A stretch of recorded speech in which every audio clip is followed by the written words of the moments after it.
Hello friend, आप सभी लोगों का स्वागत है। आज हम लोग एक नए टॉपिक पर बात करने वाले हैं। भारत और अमेरिका के बीच जो व्यापार समझौता हाल ही में हुआ है, उसके बाद जो चीज़ें घटी हैं सदन के अंदर, सदन के बाहर, हम और आपके गलियारों में, सोशल मीडिया के गलियारों में, तो यहाँ पर क्या चर्चा चल रहा है, जहाँ पर आप लोगों को सारी चीज़ें समझने की ज़रूरत है। और यह हाल ही में जो समझौता, फिर अमेरिका और बांग्लादेश के बीच जो व्यापार समझौता हुआ है, भारत के नए नक्शे जारी किए गए हैं अमेरिका के द्वारा, इस सारे परिप्रेक्ष्य इसके क्या है, इन सभी चीज़ों को हम लोग देखने का, समझने का प्रयास करेंगे। और यह इम्पॉर्टेंट है किस नज़रिए से, इसे भी समझेंगे हम लोग। देखिए, सबसे पहले यह समझिएगा यह सीरीज़ क्यों स्टार्ट किया जा रहा है। डेली हम राष्ट्रीय अंतर्राष्ट्रीय घटनाक्रम देखते हैं जो लगता है कि यह बहुत इम्पॉर्टेंट है। किसी देश के साथ हमारे कुछ उतार चढ़ाव हो रहे हैं, तो क्या वो हमारे एग्ज़ाम ओरिएंट वो न्यूज़ है, उनके सारे घटनाक्रम जो घट रही है। हाँ, पर उसके साथ साथ कौन से ऐसे पॉइंट जो घटनाक्रम में जहाँ आपको एग्ज़ाम ओरिएंट है, सारे टॉपिक को कवर करने की ज़रूरत है। तो हम विशेष करेंगे, इस इंसाइट में समझने का प्रयास करेंगे कि भारत अमेरिका व्यापार समझौता हुआ है, तो उसमें कौन कौन सी बातें हैं जो आपके एग्ज़ाम के लिए है, और जो आप किसी भी स्तर पर, यूपीएससी हो, पीसीएस स्तर पर एग्ज़ाम दे रहे हो, वहाँ पर प्रीलिम्स, मेंस और इंटरव्यू में यह आपके लिए उपयोगी बन सके। ये टॉपिक उस नज़रिए से, उस दृष्टि से यह शुरुआत की जा रही है। तो हम लोग सबसे पहले समझने का प्रयास करेंगे कि जो सुर्खियों में क्या है, सुर्खियों में यह क्यों बना हुआ है, न्यूज़ चर्चा क्यों हो रही है इतनी। भारत अमेरिका समझौता के बीच जो समझौते हुए, साथ साथ बांग्लादेश के बीच जो समझौते हुए, उसके साथ भारत जब समझौता कर रहा था अमेरिका के साथ, तो कुछ कूटनीतिक चालें चली गई। अमेरिका ने क्या अपनी कूटनीतिक चालें चली हैं, इन सारे परिप्रेक्ष्य को हम समझने का प्रयास करेंगे। समझने का प्रयास करेंगे कि सुर्खियों में जब है, तो विवादों में जब राजनीतिक विवाद चल रहा था, याद कीजिए कुछ महीने पहले टैरिफ वार चल रहा था भारत अमेरिका के साथ। भारत के रिश्ते जिस तरीके से रूस के साथ बन रहे थे, उसको तोड़ने का प्रयास किया जा रहा था। अमेरिका चीन के विवादों के बीच में भारत कहीं रस्साकसी में फंसा हुआ था, तो राजनीतिक द्वंद्व का क्षेत्र बना हुआ था। उसी बीच में आर्थिक कूटनीति कैसे हो गई, यह सबसे बड़ा प्रश्न है कि आर्थिक कूटनीति कैसे चल गया अमेरिका, और अमेरिका इसमें चाल में जीत पाया है या भारत। यह सबसे इंपॉर्टेंट है। जो चाल चली गई है आर्थिक कूटनीति की, उसमें जीत किसकी हुई है, यह समझने का प्रयास होगा। आपसे प्रश्न पूछा जा सकता है यहाँ से, तो हम समझने का प्रयास करेंगे। अब है वाणिज्य मंत्रालय और विदेश मंत्रालय के बीच गेंद का पास पास हो रहा है। आप अक्सर देख रहे होंगे जब अमेरिका ट्रेड डील करने जाते हैं हमारे वाणिज्य मंत्री, उनके द्वारा बातें जब प्रेस मीडिया के द्वारा पूछी जाती है, एएनआई के द्वारा सवाल पूछा जाता है, तो ये बोल देते हैं कि रूस के मामले में जब उनसे सवाल किया जाता है कि रूस से जो तेल खरीदा जाएगा, उस पर भारत का स्टैंड क्या है, भारत उसके बारे में क्या सोचता है, क्योंकि अमेरिका ने कुछ शर्त ऐसा रखा है जहां पर हमें रूस से तेल को कम करना होगा, समाप्त करना होगा इस मामले में। तो उस समय वाणिज्य मंत्रालय के द्वारा, वाणिज्य मंत्री के द्वारा विदेश मंत्रालय को ये पास कर दिया गया कि वह इस मामले में स्पष्ट करेंगे। वहीं विदेश मंत्रालय से जब यह पूछा गया एस जयशंकर जी के द्वारा, तो वो उनके द्वारा बोला गया ऐसी हमें कोई अभी सूचना प्राप्त नहीं हुई है, अभी जो डील हुई है उसके बारे में हमें कुछ ऑफिशियल डॉक्यूमेंट नहीं आया है। तो ये पास पास खेल रहे हैं। उसी बीच आप देख रहे होंगे घटनाक्रम, विपक्ष सवाल उठा दे रहा है। संसद उस दौरान चल रहा था सत्र में कि प्रधानमंत्री का एक वीडियो क्लिप वायरल किया जाता है, जब वो चुनाव 2014 के चुनाव से पहले जब वो आते हैं, तो विदेश नीति को लेकर उनका स्पष्ट राय था कि कोई देश कैसे हमारे जो नीति है, विदेश नीति है, उस पर अपना प्रभाव छोड़ सकता है। हम किसी भी इस तरह से राष्ट्रीय संप्रभुता नहीं खो सकते हैं। तो ये सवाल वीडियो वायरल करके विपक्ष के द्वारा पूछा जा रहा है कि ऐसा क्या हो गया कि आपने जो टैरिफ वार चल रहा था अमेरिका का, उसमें आप झुक गए और आप इस तरीके से ट्रेड डील कर दिए जहां कुछ स्पष्टता है ही नहीं। और इस मामले में क्यों उनके द्वारा यह भी बातें बोली जा रही है, भारत जब, याद कीजिए जब परमाणु परीक्षण किया था, अमेरिका ने बहुत से टैरिफ हमारे पर लगाए थे, बहुत से हम पर अंकुश लगाए थे, हमारा देश और हम सभी लोग उसे झेल गए थे। ऐसी क्या हो गई, ऐसी क्या स्थिति बन गई जहां पर अमेरिका के साथ हम इस तरीके ट्रेड डील कर दी जहां पर स्पष्टता है ही नहीं। और रही बात भारत के प्रधानमंत्री के द्वारा, इस पर कोई स्पष्ट राय नहीं दिया जा रहा है। ऐसी क्या स्थिति है, बस जैसे यूरोपियन यूनियन का जो ट्रेड डील हुआ था, याद कीजिए मदर्स डील जब हुई थी, तो बाकायदा आपको प्रधानमंत्री के द्वारा ये बातें बोली गई थी। तो क्या अमेरिका का इतना बड़ा ट्रेड डील नहीं है जिस पर आप हमारे प्रधानमंत्री के द्वारा ऐसी बातें नहीं की जा रही है, स्पष्टता नहीं रखी जा रही है, केवल मंत्रियों के द्वारा पास गेम खेला जा रहा है। और उधर से रूस भी अपने ऑफिशियल वेबसाइट से ये बातें बोल रहा है कि ऐसे हमें कोई सूचना नहीं मिली है, पर अमेरिकी राष्ट्रपति के द्वारा ऐसी बातें की जा रही है कि अस्पष्टता की स्थिति है। तो यहाँ पर ध्यान रखिएगा, ये सारी स्थितियाँ जो बनकर आ रही है, इसने माहौल को और भी दिलचस्प बना दिया। और इस परिप्रेक्ष्य में समझने का प्रयास कीजिएगा, ऐसा क्यों हो रहा है, अमेरिकी राष्ट्रपति के द्वारा ऐसा क्यों किया गया। क्योंकि आप ध्यान रखिएगा कुछ चीज़ें, जब डोनाल्ड ट्रंप MOU से पहले क्यों बयान दे दिए, तो ध्यान रखिएगा, याद कीजिए सोशल मीडिया इन्फ्लुएंसर की बात होती है, कोई राष्ट्र का प्रमुख या कोई व्यक्ति कितना पब्लिसिटी प्राप्त कर पाएगा, उसके लिए इस प्रकार की न्यूज या इस प्रकार की बातें की जाती है कि हम अवसर का लाभ ले सके। जैसे भारतीय प्रधानमंत्री के द्वारा सोशल मीडिया प्लेटफॉर्म का बहुत यूज़ किया जा रहा था। आप देखते होंगे बहुत से रेटिंग एजेंसियां हैं, उनकी विश्वसनीयता को लेकर, उनकी लोकप्रियता को लेकर रैंकिंग निकालती है। अमेरिकी राष्ट्रपति इस चीज़ को बेहतर तरीके से जानते हैं और इस चीज़ को समझने का प्रयास कीजिएगा। जब MOU साइन हुआ ही नहीं है, उससे पहले कुछ समझौते हुए दौरे चल रहे हैं जिस पर हम कुछ बातें कर रहे हैं, उससे पहले अमेरिकी राष्ट्रपति के द्वारा बोल दिया जाना अपने सोशल मीडिया हैंडल पर, तो यह अस्पष्टता क्रिएट कर दिया पूरे कंटेंट जगत में। तो उसके बाद इनका जो एक वेबसाइट है उस पर अपनी चीज़ें रखते हैं, अपनी बातों को रखते हैं, सोशल मीडिया प्लेटफॉर्म में उस पर अपनी बातें रखते हैं। उसको लोग क्या किए, डाउनलोड करने लगे, देखने लगे, वॉच करने लगे, तो इस तरीके से चीज़ें उभर कर सामने आई। तो यहाँ पर समझिए केवल ये डोनाल्ड ट्रंप का एक कूटनीतिक चाल है, एक साइकोलॉजिकल प्रेशर का गेम चल रहा है कि भारत को इस तरीके से हम प्रेशराइज करें कि चीज़ें अस्पष्ट हो जाए। उसके पीछे EU का उस समय, इसके पीछे ध्यान रखिएगा अभी हाल में बांग्लादेश में भी समझौते हुए हैं और पाकिस्तान को भी लोग कुछ सपोर्ट कर रहे हैं। तो भारत उप महाद्वीपीय क्षेत्र में किस तरीके से मजबूत ना हो पाए, क्या उस प्रकार की कूटनीतिक चालें चली जा रही हैं, या इस तरीके से समझने का प्रयास कीजिएगा कि भारत को किस रूप से आर्थिक कमजोरियों के तौर पर हम उसके ट्रेड जो टैरिफ हम लगा रखे थे उस पर हम दबाव बनाए और हमारे अनुसार वो व्यापार कर पाए, हमारी नीतियों के अनुसार व्यापार कर पाए। ये सारे परिप्रेक्ष्य यहाँ से निकल कर आए। तो अमेरिकी जो डोनाल्ड ट्रंप अमेरिकी राष्ट्रपति हैं, उनके संदर्भ को भी समझने का प्रयास करिएगा। क्या हमारी विदेश नीति झुक गई है? जब विपक्षों के द्वारा यह सवाल उठाया जा रहा है क्या हमारी विदेश नीति झुक गई है? हम कभी ऐसे टैरिफ में, हम ऐसे दबाव में भी झेल चुका हमारा देश। जब परमाणु परीक्षण हुआ था, भारत के द्वारा किया गया था, उसमें अमेरिकी सैंक्शन ऐसे लगाए गए थे जहां पर हमें 2-4 दिनों की भी चीजें मोहलत नहीं दी गई थी। तो ध्यान रखिएगा क्या वैसी स्थिति बन गई है? भारत में ये बातें निकल कर आ रहा और सदन में सब बहुत से सवाल उठाए जा रहे थे। तो यहाँ पर समझने का प्रयास कीजिएगा ऐसा क्या स्थिति है। तो यहाँ पर 2 विदेश नीतियों की चर्चा हो रही है, छिपी हुई विदेश नीति और सामने से ओपन डिप्लोमेसी की बात हो रही है, बैकडोर डिप्लोमेसी की बात हो रही है। वो क्या होता है, ये दोनों संदर्भ हम समझेंगे। तो यहाँ पर इस सारी चीज़ों को समझते हुए आगे हम बात करें भारत को दोहरा फायदा इससे कैसे होगा।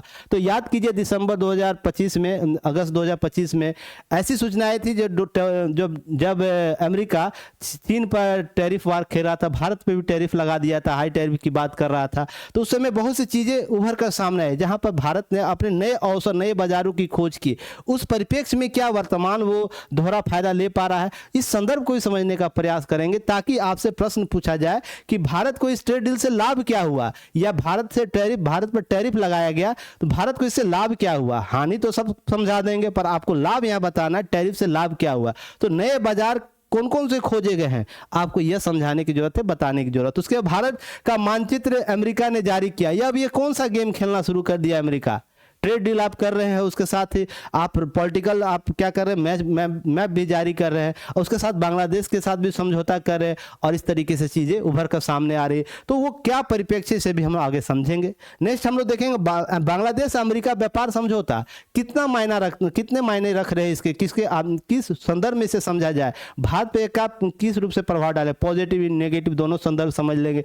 साथ ही साथ अमेरिका क्या चाहता है, भारत अमेरिका के साथ व्यापार समझौता वो बांग्लादेश बांग्लादेश के साथ जब कर रहा है, भारत के साथ कर रहा है, तो उसके दिमाग में बातें क्या चल रही है, उसकी विदेश नीति किस रूप से काम कर रही है, इसको भी समझने का प्रयास करेंगे। फिर भारत अमेरिका व्यापार समझौता, पूछे जाने वाले प्रश्न, जहां से प्रश्न पूछे जा सकते हैं, बहुत साधारण प्रश्न आपसे पूछे जा सकते हैं कि भाई इसके बारे में क्या हो सकता है, किस तरीके से चीजें उभर कर सामने आ सकती है। तो इससे कुछ प्रश्न उभर कर सामने आएंगे जिसको हम लोग डील कर लेंगे। तो कुल मिलाकर आपके एग्जाम और इन जो चीजें निकल कर आएंगी, इतनी बातें होनी चाहिए, इससे बेहतर तरीके से समझने का प्रयास करेंगे, सरल तरीके से समझने का प्रयास करेंगे। अब यहां समझिएगा कि यह ट्रेड डील के बारे में भारत अमेरिका इंपॉर्टेंट क्यों है, भारत के दृष्टि से अमेरिका क्यों इंपॉर्टेंट है, और क्यों इतनी सुगबुगाहट अमेरिका को लगी पड़ी है।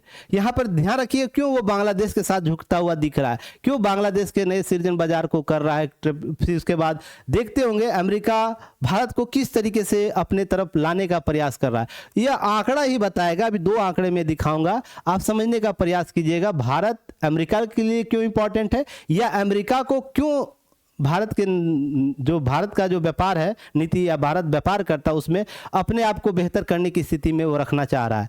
तो ध्यान रखिएगा जब हम बात कर रहे हैं चर्चा में इसके संदर्भ में, तो अमेरिका द्वारा भारतीय वस्तु पर लगाए गए कुल जो टैरिफ था, प्रभावी शुल्क जो था, इसके लिए लगभग 50% का लगाया गया था, जब जिसमें से 25% पारस्परिक शुल्क था और 25% दंडात्मक शुल्क था जो रूस से तेल खरीदने के लिए लगाया जा रहा था, जिसको घटाकर क्या किया गया 18% पर ला दिया गया। तो बहुत अच्छी बातें की जा रही है कि घोषणा हुआ कि भारत अमेरिका संबंधों को लेकर महत्वपूर्ण विकास हुआ, हम एक नए कॉन्सेप्ट के तहत आगे बढ़े। इसके बाहरी आवरण के तौर पर हम इसे देख रहे हैं, बाहरी आवरण के तौर पर क्या देख रहे हैं, हिंद प्रशांत क्षेत्र में एक रणनीतिक साझेदारी के तौर पर इसे बताया जा रहा है कि रणनीतिक साझेदारी हम कर रही है, न केवल व्यापारिक तनाव की कमी करने मात्र से मत समझिएगा, यह बोला जा रहा है। बाहरी आवरण जब हम देख रहे हैं, जैसे पृथ्वी का बाहरी आवरण होता है, बहुत से सुंदर दिखता है बाहरी आवरण, पर आंतरिक रूप से वो किस तरीके से जल रहा है कोर में उसका, वो हम वहां तक पहुंच भी नहीं पाए। वही संदर्भ समझिएगा कि हिंद प्रशांत क्षेत्र में जो बातें की जा रही है भारत और अमेरिका के रिश्तों में, तो वहां पर बोला जा रहा है यह जो ट्रेड डील है ना, केवल जो अभी व्यापारिक तनाव जो कुछ वर्ष पहले, कुछ महीने पहले हो रखे थे, उसको कम करने मात्र से मत समझिए, इसे इस रूप से समझिएगा कि हिंद प्रशांत क्षेत्र में एक राजनीतिक साझेदार के तौर पर हम निकल कर सामने आएंगे। अब यह कब बात की जा रही है, जब भारत और अमेरिका के बीच समझौता हो रहा था, पर जैसे ही बांग्लादेश के साथ समझौता अमेरिका कर लेता है तो स्थितियां बदल जाती है। तो यहां पर समझने का प्रयास कीजिएगा, विशेषकर चीन के बढ़ते प्रभाव के संदर्भ में बातें की गई थी कि हिंद प्रशांत क्षेत्र में रणनीतिक साझेदार के तौर पर हम निकले। अब चीन का नाम यहाँ कैसे आ गया, अभी बात हो रहा है, रूस की बात हो रही है, बांग्लादेश की बात हो रही है, चीन के बीच में कैसे पृष्ठभूमि निकल कर आ गया हिंद प्रशांत क्षेत्र में। तो इसकी भी संदर्भ समझिएगा कि जब हम बात करते हैं भारतीय उपमहाद्वीप में 2 शक्तियों के तौर पर भारत और चीन की बात होती है, चीन की बात होती है भारतीय उपमहाद्वीप या एशिया महाक्षेत्र में जब हम बात कर लेते हैं और भी विस्तार तौर पर, तो चीन और भारत का जब बात आता है, तो अमेरिका जब भी पॉलिसी बनाएगा उसके संदर्भ में चीन एक प्रतिद्वंदी देश के तौर पर होगा और भारत उसको काउंटर देख के तौर पर देखता है। हालांकि जब भारतीय उपमहाद्वीप में जैसे भारत, बांग्लादेश, पाकिस्तान के संदर्भ में चीजें देखता है अमेरिका, तो भारत को वो देखता है कंपोनेंट के तौर पर। तो यही चीज अंतर्द्वंद के तौर पर यह देख रहा है, जब भारत के रिश्ते के साथ वो बनाना चाह रहा है तो चीन को ध्यान में रख के वो नीतियां बनाना चाह रहा है, अमेरिका व्यापार डील करना चाह रहा है, उतना ही परिप्रेक्ष्य में करना चाह रहा है कि टैरिफ नीति के संदर्भ में जब चीन के साथ उसके व्यापार कुछ उतार चढ़ाव आए तो भारत उसका बैकडोर बन पाए, इस संदर्भ को समझिएगा।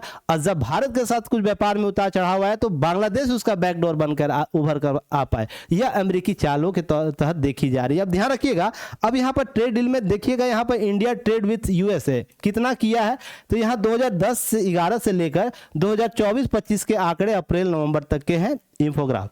अब यह समझिएगा कि जब हम 2010-11 में इसके जो आपको एक्सपोर्ट और इंपोर्ट का जो आंकड़ा था, मात्र $5 बिलियन का अंतर था उस समय, जब 2010-11 की बात कर रहे हैं हम, 10-11 के बीच दोनों देशों के बीच जो एक्सपोर्ट इंपोर्ट का जो अंतर था कितना था, मात्र 5 बिलियन का। वर्तमान में कितना हो गया, अभी हम इंपोर्ट कितना कर रहे हैं 42.20 बिलियन का, और एक्सपोर्ट कितना कर रहे हैं 77.52 बिलियन का। तो इसमें छटपटाहट दिख रही, इस अंतर में अमेरिका भारत क्या है, सरप्लस में है इनके साथ व्यापार में। तो यह अवसर जो लाभ मिल जा रहा है, यह अवसर ही उसे कहीं ना कहीं चुभ हो रहा है। कि भारत लगातार हमारे साथ क्या आ रहा है, ट्रेड हमारे साथ व्यापार सरप्लस में जा रहा है। तो इसके लिए अमेरिका क्या चाहता है कि अमेरिका अपने भारत के साथ जो व्यापार है उसकी कमी करे और उसके साथ तुलनात्मक बाजारों की खोज करे। पर भारत को यह सरप्लस हो रहा, तो भारत क्या चाह रहा है कि भारत इन बाजारों तक और भी अधिक पहुंच बना पाए। यह दोनों जो अंतर्द्वंद का स्थिति है, यही इस पूरे समझौते के बीच की छिपी हुई कड़ी है कि आप जब तक यह नहीं समझिएगा ये क्यों हो रहा है, किस कारण से हो रहा है, तो यह बढ़ते हुए व्यापार की मात्रा से हो रहा है। जहां पर आपको यह समझना है लगातार बढ़ा है, 2010-11 से हम बात कर ले, 12, 13, 14, 15, 16, 17, 18, 19, 20, 21, 22, 23 और 23, 24 लगातार ये उतार चढ़ाव के साथ बढ़ता ही रह गया है। और जहां पर आप देख रहे हैं आपको अंतर यहां दिख जा रहा होगा। ये सारे संदर्भ को समझिएगा। वही दूसरे परिप्रेक्ष्य में कि इंफोग्राफिक देखिएगा, यह IBEF India brand equity foundation का यह आंकड़ा दिया गया है, जिसे आप समझिएगा जरूर कि हम 5 ईयर जो हमारा है, 5th जो फाइनेंशियल ईयर जो 25 की बात करते हैं, फाइनेंशियल ईयर जो वित्त वर्ष 2025 है, उसमें ट्रेड जो हमारा है इंडिया और US के बीच आपको रिकॉर्ड $132 बिलियन का हुआ है, $132.2 बिलियन का हुआ है। और USA आपको कितना किया है, 119.71 बिलियन, जो 5 ईयर 24 के अनुपात में कहीं ना अधिक है जब हम USA के साथ व्यापार कर रहे हैं। तो यह समझने का प्रयास कीजिएगा। वहीं जो फाइनेंशियल ईयर 25 है, इंडिया ट्रेड कर रहा है सरप्लस में कितना का, लगभग 40.82 बिलियन का। यही जो अंतर दिख रहा है अमेरिका को, तो भारत के साथ समझौते करते करते वो अन्य देशों के साथ भी समझौता करना चाहता है। और ध्यान रखिएगा यही अंतर्द्वंद, यही स्थिति हमें क्या कर रहा है, हमारे विदेश नीतियों के संदर्भ में कुछ प्रश्न चिन्ह खड़ा कर दे रहा है। तो हम जो सरप्लस को कैसे बना के रखेंगे, इस स्थिति को भी समझने की आवश्यकता है। अब यहाँ समझिएगा डायरेक्ट इन्वेस्टमेंट भी जो है हमारे साथ है, जो 3rd लार्जेस्ट इन्वेस्टर इंडिया भी है USA, यह भी समझने का प्रयास कीजिए। यह भी एक मैटर है कि हम इन्वेस्टमेंट जो हमारे यहाँ हो रहा है वो कैसे बरकरार रखें। सारे परिप्रेक्ष्य में भारत अपनी कूटनीतिक चालें चलना चाहता है और अमेरिका अपनी कूटनीतिक चालें चल रहा है। इस बीच में ध्यान रखिएगा, जब बात करते हैं आपको 2 कॉन्सेप्ट का, एक ओपन जो डिप्लोमेसी है, ओपन डिप्लोमेसी, और एक बैकडोर डिप्लोमेसी। यह क्या होता है, ओपन डोर की बात करते हैं, ओपन डिप्लोमेसी की बात करते हैं, वो क्या होता है, डायरेक्ट प्रत्यक्ष तौर पर एग्रीमेंट में आपको दिख जाएगा, विदेश नीतियों में दिख जाएगा कि MOU के साइन करते ही सारी चीजें आपको, जैसे ही डील हुआ MOU साइन कर दिया गया और क्या बोला गया कि हम इस पर अपने इन पॉइंटों पर शर्तों के साथ हम समझौते कर लेंगे और दोनों राष्ट्र के जो प्रमुख होंगे वो क्या करेंगे से, या उनके बिहाफ में कोई व्यक्ति जो जिनको यह रेगुलेट करने के लिए दिया गया, जैसे हमारे तरफ से वाणिज्य मंत्री को दिया गया था और उधर से उनकी वाणिज्य मंत्री थे। तो ध्यान रखिएगा अगर दोनों हस्ताक्षर करके फाइलें आदान प्रदान कर लेते तो यह ओपन डिप्लोमेसी का उदाहरण होता है, पर ऐसा कुछ नहीं हुआ। यह क्या हुआ कि अब हम इस पर मार्च क्या करेंगे, मार्च 2026 तक वेट कर रहे हैं और हम अभी समझौते का क्या करें, एक रूपरेखा तैयार कर ले रहे हैं एक बैकडोर के तौर पर कि अभी हम समझौते इस पर करेंगे, इस ट्रेड डील का मार्च 2026 में, पर उससे पहले कुछ चीजें हैं जिसको सॉर्ट आउट करने की जरूरत है। तब तक हम दोनों देश सहमति पर काम करेंगे, जो बैकडोर के तौर पर काम हो रही है। यही बातें की जा रही है विपक्ष के द्वारा। क्या यह बैकडोर डिप्लोमेसी का उदाहरण प्रस्तुत कर रहे हैं जहां पर चीजें स्पष्ट नहीं हो पा रही है। पर इस बीच में अगर यह बैकडोर डिप्लोमेसी की बात विपक्ष के द्वारा नहीं की जाती, जब तक अमेरिकी राष्ट्रपति ट्रंप के द्वारा अपने सोशल मीडिया उनका है उस पर यह बातें नहीं रखते, जो डील की बातें रही थी, डील की जो बातें हो रही थी, जो मेमोरेंडम बन रहा था कि हम मार्च में समझौते करेंगे, उसके बाद दोनों राष्ट्र के प्रमुख या उनके जो उनको जो नियुक्त किया जाएगा उस साइन करने के लिए उस फाइल पर, उनके द्वारा नहीं कर लिया जाता, पहले ही अमेरिकी राष्ट्रपति के द्वारा बातें कह दी गई। तो ये पूरे सोशल मीडिया प्लेटफॉर्म पर और जो कंटेंट क्रिएटर मीडिया हैं उन पर ये सारी चीजें निकल के कि अब भारत समझौता कर रहा है, भारत के प्रधानमंत्री इस पर कुछ नहीं बोल रहे हैं, भारत का विदेश मंत्री कुछ नहीं बोल रहा है, भारत का वाणिज्य मंत्रालय कुछ नहीं बोल रहा, वाणिज्य मंत्री नहीं बोल रहे हैं, अरे अमेरिका राष्ट्रपति क्यों बोल रहा है।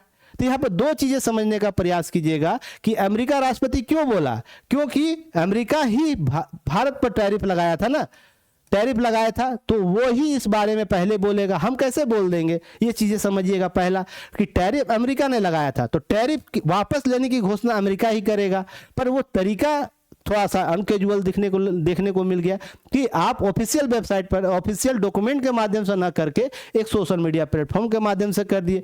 हालांकि ऑफिशियल डॉक्यूमेंट बाद के दिनों में आया, यूएस के प्रेसिडेंट हाउस से वो लेटर निकली, पर उससे पहले अमेरिकी राष्ट्रपति अपने सोशल मीडिया हैंडल पर ये चीजें कर दिए। एक दूसरा चीज यहाँ पर ध्यान रखिएगा, क्या भारत की विदेश नीति किसी देश के राष्ट्राध्यक्ष पर तय हो गई, ये बातें निकल कर आ रही है। अब वो कह देगा कि भारत ऐसे ट्रेड डील करेगा इस तरीके से और अपना सारा अचीवमेंट ले लेगा, क्या ऐसी स्थिति है? तो भाई आप समझो इस चीज को कि वो जो अमेरिका का राष्ट्रपति है वर्तमान में विश्व में तबाही मचाए हुए, सीधा सा अर्थ समझिए।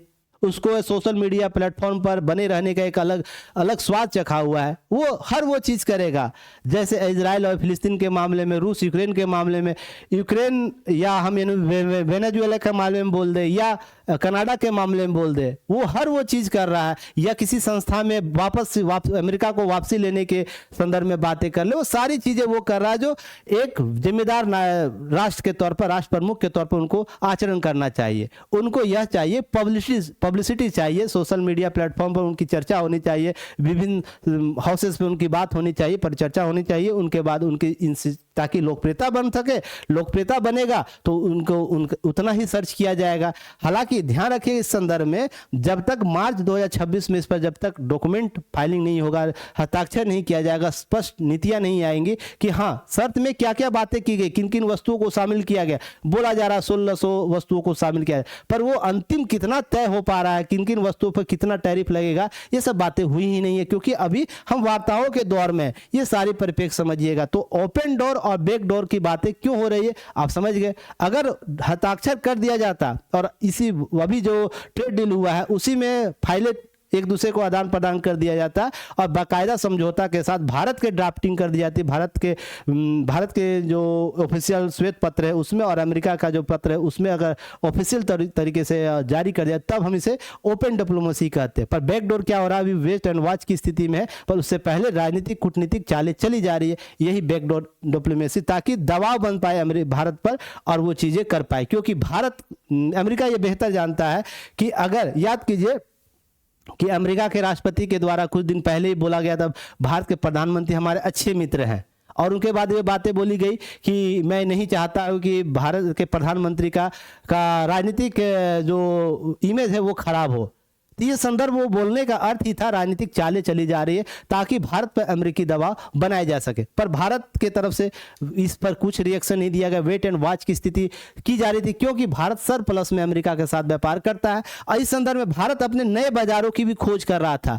जब ये सेंसन 2025 में अगस्त और अक्टूबर के बीच सारी चीजें चल रही थी, भारत नए बाजारों की खोज कर रहा था। उस पर हम चर्चा करेंगे आगे, कैसे वो भारत इसको संतुलित करने का प्रयास कर, दोहरा फायदा भारत कैसे लेना चाह रहा था। इसलिए भारत अपनी विदेश नीति में अपने बयानबाजियों को लेकर संतुलित व्यवहार करता है, इसको समझने का प्रयास करिएगा। अब यहां पे एक चीज समझिएगा कि भारत अमेरिका व्यापार के बीच वाणिज्य और उद्योग मंत्री जो हमारे हैं पीयूष गोयल ने बताया कि समझौता भारतीय निर्यातकों खासकर एमएसएमई किसानों और मछुआरों को लेकर 30,000 अरब डॉलर का बाजार खोलेगा। तो एक नए अवसर के तौर पर निकला है, क्योंकि हम और भी सरप्लस हो पाएंगे। साथ ही साथ महिलाओं और युवाओं के लिए लाखों नए रोजगार को सृजित करेगा। ये अभी फैक्ट समझने का प्रयास किए। हमारे जो लीड कर रहे हैं समझौते को, उनके द्वारा क्या बातें की गई है, उनका ऑफिशियल यह बयान है, तो इसे जरूर याद रखिएगा। वही प्रधानमंत्री के द्वारा इस समझौते के बाद क्या कहा गया था, तो ध्यान रखिए अपने ट्विटर अकाउंट पर क्या कहा गया था, ये ध्यान रखिएगा। यह फ्रेमवर्क निवेश, किसानों और उद्यमियों के लिए नए अवसर लेकर आएगा, खोल कर सामने लाएगा और मेक इंडिया जो हमारा प्रोग्राम है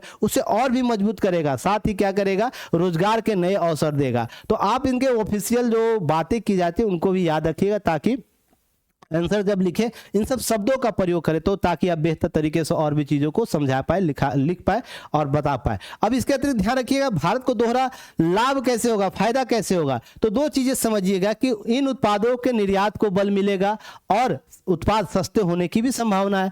किन वस्तुओं पर क्या होगा, लाभ मिलेगा, बल मिलेगा, इसे समझने का प्रयास। जैसे जेनरिक दवाएं, रत्न और हीरे, विमान और कलपुर्जे, चाय कॉफी, मसाले, टेक्सटाइल, चमड़ा, जूते, प्लास्टिक, रबड़, मशीनरी, हस्तशिल्प उत्पाद भारत को ऑटोमोबाइल पार्ट्स के लिए अमेरिका पर जो हम लोग विशेष कम शुल्क आधारित कोटे का लाभ भी हमें प्राप्त होगा। तो यह जो निर्यात को बल मिलेगा और वहां पर सस्ते उत्पाद की संभावना किन किन वस्तुओं पर है, तो लाल ज्वार पर याद रखिएगा, जो लाल ज्वार पशु चारा के लिए हम उपयोग करते हैं उस पर। उसके बाद बादाम, अखरोट, ड्राई फ्रूट्स, ताजे और प्रोसेस्ड फल है, सोयाबीन तेल है, वाइन और स्पिरिट और डाई जो डिस्टिलिन ग्लेन जो एथेनॉल उत्पादन के लिए उपयोगी होता है, उसके लिए यह सस्ता भी होगा। तो इस तरह भारत अपना दोहरा फायदा ले पाएगा, एक जगह को निर्यात को बल मिलेगा, दूसरे वस्तु सस्ते वस्तु भी कर पाएगा। तो भारत दोनों तरीके से लाभ ले सकता है। इसके अतिरिक्त भी क्या है, दोहरे लाभ के कारण और भी हम समझ सकते हैं। तो ध्यान रखिएगा, पहले नुकसान की भरपाई के लिए तलाश किया नए बाजार। भारत को दोहरा लाभ कैसे हो गया, अगर प्रश्न पूछे भारत को इस ट्रेड डील से लाभ कैसे हुआ, तो आप वो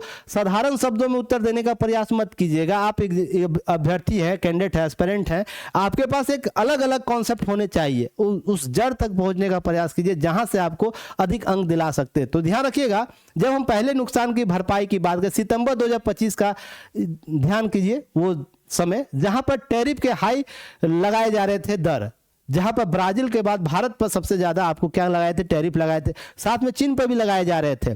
तो जैसे चीन ने अपने आप को संतुलित किया अमेरिका के साथ, भारत ने भी संतुलित करने का प्रयास किया।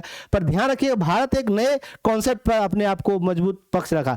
भारत ने 200 वाणिज्य जो हमारे दूतावास है भारतीय निर्यातकों के लिए, ध्यान रखिएगा, 200 देशों के वाणिज्यिक दूतावास के साथ संपर्क किया और क्या कहा कि बोलो देखिए, भारतीय वस्तुओं के प्रोत्साहित करने के लिए कहा कि वाणिज्य दूतावास जो हमारे हैं 200 से अधिक देशों में, ध्यान रखिएगा, वहां पर अपने वाणिज्यिक दूतावास को बोला कि नए नए बाजारों को खोजो, नए नए वस्तुएं कहां पहुंच सकता है, उसके लिए अब काम करने की जरूरत, रोड मैप बना के हमें दो। भारत का विदेश मंत्रालय भारत सरकार के द्वारा यह की जा रही, अर्थात भारतीय निर्यातकों के लिए वैकल्पिक बाजार की खोज की जा रही थी, तलाशने पर मजबूत किया। यह जो अवसर हम कब की बात कर रहे हैं, यह सितंबर 2025 की बात करें, जब हाई टैरिफ की बात हुई थी कि टैरिफ हम पर अमेरिका लगा देगा, तो हम क्या करेंगे, क्या हाई टैरिफ पे ही बाजार उसके साथ द्विपक्षीय बाजार को कायम करेंगे या हम अन्य बाजार की खोज करेंगे। तो भारत ने अन्य बाजारों की खोज को महत्ता दिया। तो क्या किया कि अगस्त के बाद ध्यान रखिएगा, दर्जन भर से अधिक नए देसी उत्पाद का निर्यात के लिए जोड़े गए, जैसे जॉर्डन, मिस्र, ओमान,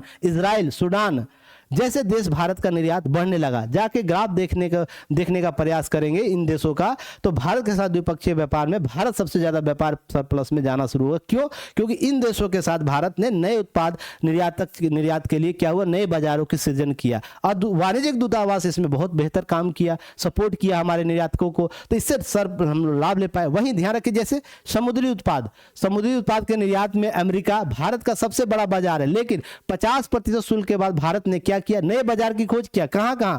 वियतनाम, बेल्जियम, चीन, रूस जैसे देशों के साथ समुद्री उत्पादों को बेचना शुरू किया। तो आपसे यह प्रश्न पूछेगा, इस चीज को समझिएगा, भारत ने इस टैरिफ नीति से बचने के लिए क्या किया, तो किया क्या, यही नए बाजारों को सृजित किया, नए बाजारों की खोज की।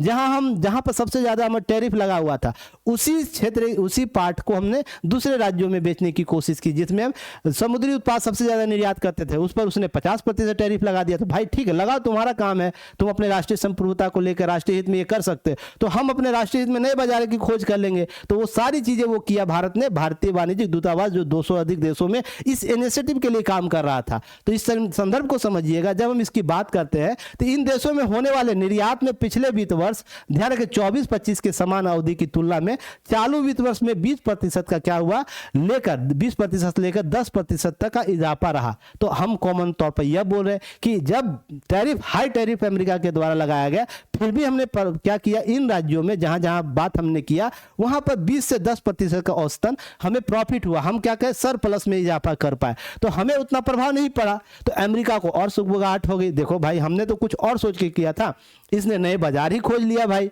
और नए बाजार में इसको अवसर भी दिए जाने लगे, भारतीय निर्यातकों को जगह दी जाने लगी। उसी बीच आपको यूरोपियन यूनियन के साथ मदर ऑफ डील आपको होता हुआ दिखा, तो अमेरिका को और भी छटपटाहट होनी शुरू हो गई।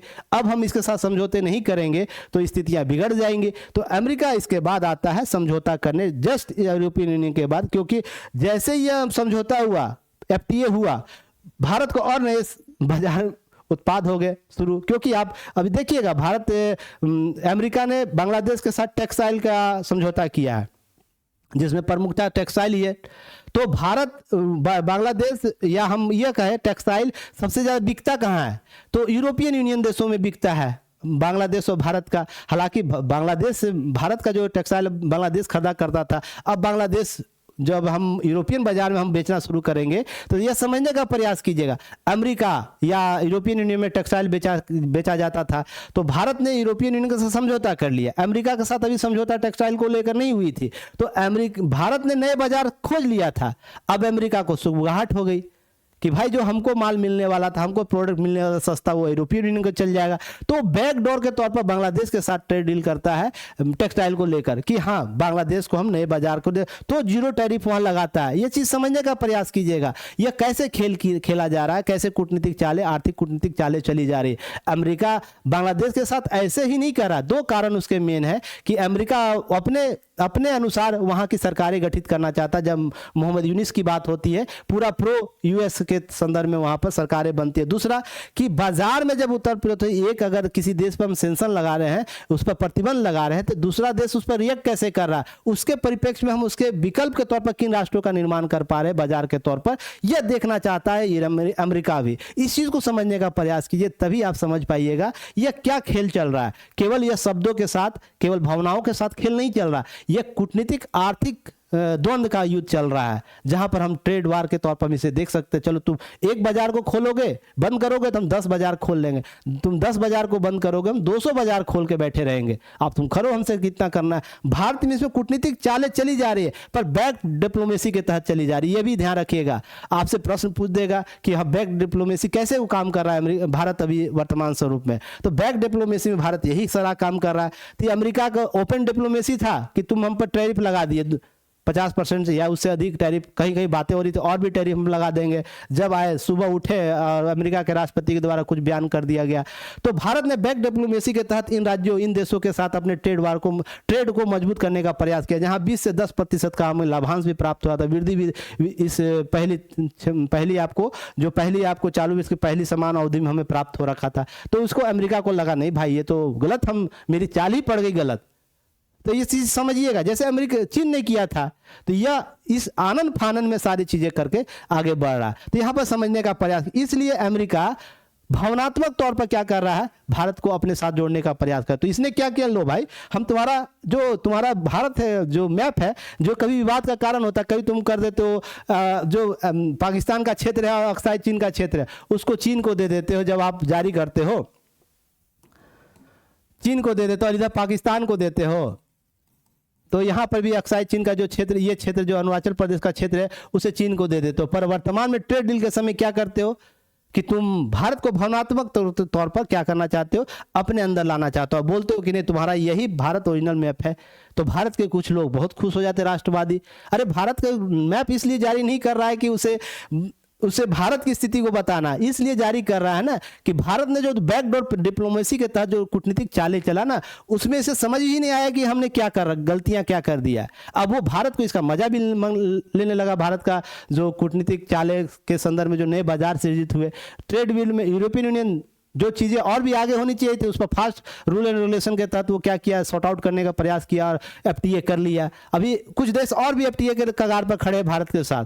तो अगर भारत इस नीति के साथ आगे बढ़ रहा है तो अमेरिकी राष्ट्रपति और अमेरिकी नीति कारकों को तो प्रॉब्लम तो होगी ना। इसलिए वो भावनात्मक तरीके से यह क्या करता है, मैप जारी कर देता है कि हम तुम्हारे लिए हितैषी है।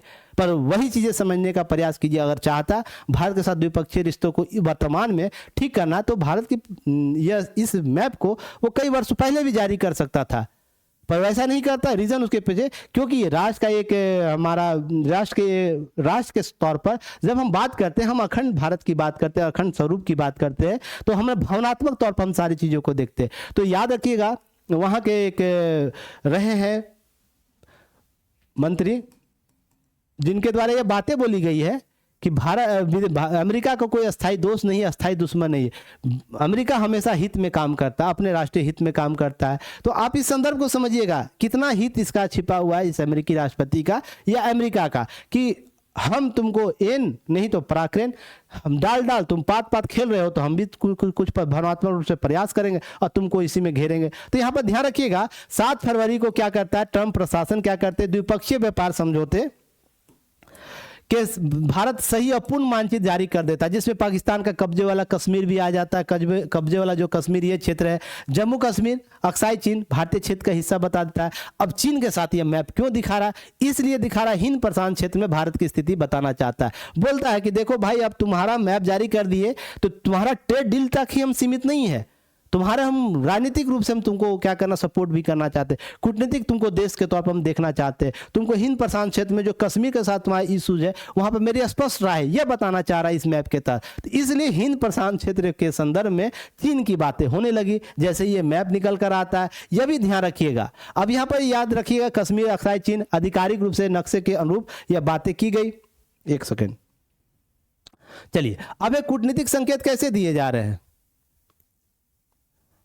वन सेकेंड, चलिए अब यह कि कूटनीतिक संकेत यह कैसे दिए जा रहे हैं। तो ध्यान रखिए, कदम भारत की संप्रभुता दावों पर क्या समर्थन करता है कि यह राजनीतिक रूप से क्या करेगा, उसकी स्पष्ट नीतियों की व्याख्या कर देगा। अमेरिका राष्ट्रपति, अमेरिका बतौर राष्ट्र के तौर पर जब सबसे मजबूत विकसित राष्ट्र है, सबसे मजबूत राष्ट्र है, वो भारत की इस राजनीतिक जो स्टेबिलिटी है उस पर क्या कर रहा है, अपनी मुहर लगा दे रहा है। तो हिंद महाप्रशांत क्षेत्र में जब चीन की हम बात करेंगे तो इसके समर्थन के तौर पर अमेरिका दिखाना चाह रहा है। तो यह इसके पीछे का लॉजिक यही है, इसके पीछे का दर्द उसका यह है कि ट्रेड डील में वो कहीं ना कहीं पीछे पड़ जा रहा है। और भारत और अमेरिका के बीच जब संबंधों की बात करते हैं तो भारत दाव खेल रहा है, पेच पेच वो चल रहा है। आप इस तरीके से नहीं समझिएगा कि भारत के प्रधानमंत्री चुप बैठे हुए हैं। भारत के प्रधानमंत्री, राष्ट्रपति, जो अमेरिका के राष्ट्रपति, उनके कूटनीतिक चालों में पीछे हो गया है, ऐसा बिल्कुल मत समझिएगा। बैकडोर पॉलिसी के तहत, डिप्लोमेसी के तहत भारत के जो राष्ट्र प्रमुख, राष्ट्र बतौर राष्ट्र वो नेतृत्व कर रहे हैं, उनके द्वारा बहुत से कामें की जा रही, पर हर चीजें सामने नहीं रखी जाती। भारत का शुरू से विदेश नीति 47 से लेकर अभी तक की विदेश नीति है कि वो ओपन डिप्लोमेसी से कहीं अधिक बैकडोर डिप्लोमेसी पर काम करना चाहता है, शांत होकर मध्यम मार्ग को अपनाना चाहता है। हम ज्यादा हो हल्ला क्यों करेंगे, हमको लाभ कमाना, हमको अपने आप को मजबूत करना, विकसित करना है, तो बैकडोर डिप्लोमेसी के तहत हम सारी चीजें करेंगे और तुम हमको जैसे ही बेनिफिट दोगे हम उसका लाभ लेना शुरू कर लेंगे। हम अवसरों के सृजन करना जानते हैं, कभी तभी तो हमारे कुछ जेट विमान दूसरे देश के आते हैं, हम 2 दिन में सारी चीजें सीख कर उसका सेम टू कॉपी बना लेते हैं विमान का। तो इस तरीके से समझिएगा, हमारी क्षमताओं का शंका आपको नहीं करनी है, अमेरिकी राष्ट्रपति को बतौर प्रधानमंत्री ने सिखा दिया। अब यहाँ पर ध्यान रखिएगा इस चीज को लेकर कि अमेरिका बांग्लादेश के बीच नए टैरिफ करार हुए हैं, नए समझौते हुए। तो भारत, सबसे बड़ा प्रश्न होता है भारत पे इसका क्या प्रभाव पड़ेगा। तो ध्यान रखिएगा, यहाँ पर चीजें समझिएगा कि नया करार किया गया जो आपको 9 फरवरी को किया गया। अब यह ध्यान रखिए, अमेरिका बांग्लादेश के बीच समझौते हुए, वहीं बहुत सी बातें हुई। 2 इसके महत्वपूर्ण कारक समझिएगा। अभी हाल ही में चुनाव हो रहे हैं, चुनाव का दौर चल रहा है अमेरिका बांग्लादेश में। तो अमेरिका क्या चाहता, अपने पीठ लघु को बिठाना, जिसमें यूनिस खान का सबसे पहला नाम आता है। प्रो उद्यम अमेरिकी वो नीतियों का पालन कर रहे हैं, उनके विदेश नीति के द्वारा डिसाइड नहीं हो रहा है कि आप किसके साथ व्यापार करेंगे, हमारे साथ कौन कौन वस्तु पर व्यापार करेंगे या किसी देश के साथ कैसे व्यापार करेंगे, वो तय नहीं कर पा रहा अभी वर्तमान में। तो अमेरिका इस तहत जैसे ही ट्रेड डील होता है, चुनाव वहां हो रहा है, उसके परिप्रेक्ष्य में वो अपने आप को सहानुभूति दिखाना चाहता है बांग्लादेश के नेतृत्व को कि नहीं देखो हम तुम्हारे साथ खड़े हैं, भारत को भी हमने ट्रेड छूट दी है तो आपको हम 0 कर देते हैं। और टेक्सटाइल जो क्षेत्र है, भारत कपड़ों पर जो टैरिफ 37% था उसे अगस्त 2025 में से घटाकर 20% किया और वहीं घटाकर 19% कर दिया। जब अगस्त में यह क्या कर रहा है, सितंबर 25 में भारत पर वो कितने पर 50% टैरिफ लगाया, तो बांग्लादेश में यह 37% से घटाकर आपको 20% का टैरिफ लगा रहा है। क्यों? क्योंकि वह राजनीतिक चुनाव के दौर चल रहे थे, बातें हो रही थी।